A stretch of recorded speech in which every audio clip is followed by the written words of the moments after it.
चलिए अब आपको सीधे लिए चलते हैं। पीएम मोदी क्या कुछ कह रहे सुनाते हैं। विकसित वाइब्रेंट विलेज कार्यक्रम, इस दौरान उनका संबोधन सुनिए। दिव्यांश जोशी जी को जो हमें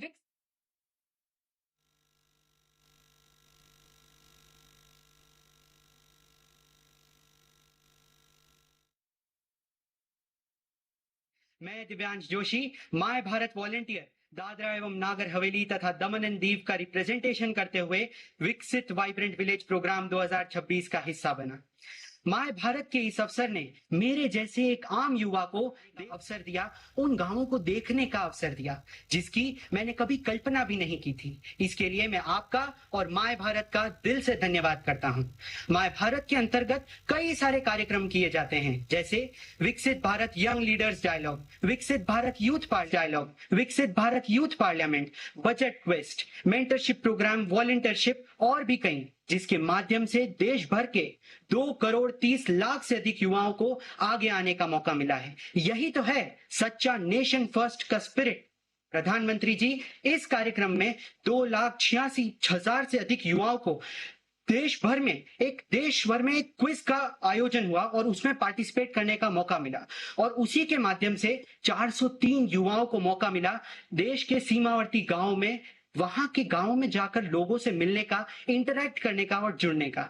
और मुझे यह मौका मिला हिमाचल प्रदेश के किन्नौर जिले के लियो गांव में। हमारी वहां पर 7 दिन अलग अलग दिनचर्या रही। कभी हम वहां के लोकल लोगों के घर जाते, उनसे मुलाकात करते, कभी वहां के बुजुर्ग लोगों से जो बदलाव आए उनको समझते, कभी हमने वहां स्पोर्ट्स और कल्चरल एक्टिविटीज में पार्टिसिपेट किया, तो कभी वहां यूथ के लिए करियर काउंसलिंग सेशन किए। प्रधानमंत्री जी, जब वहां ग्राम पंचायत में मैंने महिला सरपंच से उनकी कहानियां सुनी तो ऐसा लगा कि यदि ऐसे प्रेरक प्रयासों की कहानियां पूरा देश सुनेगा तो देश की महिलाएं यह विश्वास लेकर आगे बढ़ेंगी कि वे परिवार और समाज दोनों का नेतृत्व कर सकती हैं। जब मैंने आयुष्मान आरोग्य मंदिर में स्वास्थ्य सेवाओं की बारीकियां समझी तो मुझे एहसास हुआ कि जब देश के विकसित ऐसे कोने में भी विकसित भारत की रोशनी पहुंच रही है और विद्यालय में विकसित भारत के सपने का विजन देखा, बच्चों की आंखों में जो ललक थी कि देश को समझे और आगे बढ़े, और होम स्टे में एक माँ के हाथ का बना थैंकथुक और मोमोज खाकर यह रियलाइजेशन हुआ कि अपनापन ना किसी भाषा का न किसी राज्य का मोहताज है। सड़क के खतरनाक मोड़ पर बाइक राइडर की मदद करना भले ही एक छोटी घटना हो, पर सीख बहुत बड़ी थी।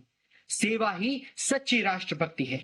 प्रधानमंत्री जी, मन की बात में एक बार आपने हम युवाओं को कहा था कि देश के सीमावर्ती गांव में जाओ, वहां के लोगों से इंटरैक्ट करो और उनकी संस्कृति को अपनाओ। तब मैं आपकी बात अपने परिवार के साथ सुन रहा था और मुझे जरा भी अंदाजा नहीं था कि मैं माय भारत के माध्यम से आपके समक्ष अपने विचार प्रस्तुत करूंगा।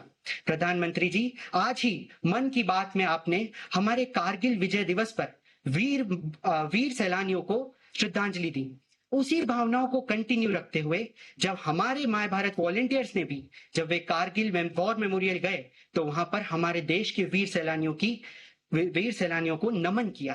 प्रधानमंत्री जी, देश के बुजुर्ग हमारे कहा करते थे पहले कि जितनी लंबी चादर हो उतने ही पैर फैलाओ, लेकिन प्रधानमंत्री जी, पिछले 12 वर्षों में अपॉर्चुनिटीज की जो दुनिया आपने रची है, उसने पॉसिबिलिटीज की चादर को इतना लंबा कर दिया है कि अब सपनों को समेटने की जरूरत ही नहीं है।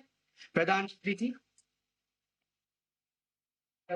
जी, मैं समस्त माय भारत वॉलेंटियर्स की तरफ से आपको यह आश्वासन देता हूं कि जिस विकसित भारत का संकल्प आपने लिया है और हमें दिया है, उसे पूर्ण करने में हम जेनजी तत्पर रहेंगे, क्योंकि जेनजी का मतलब है नेशन बिल्डिंग, जेनजी का मतलब है कैरेक्टर बिल्डिंग, जेनजी का मतलब है सेवा का पर्याय, जेनजी का मतलब है इनोवेशन, अर्थात जेनजी है नेशन फर्स्ट। प्रधानमंत्री जी, हम सभी युवाओं ने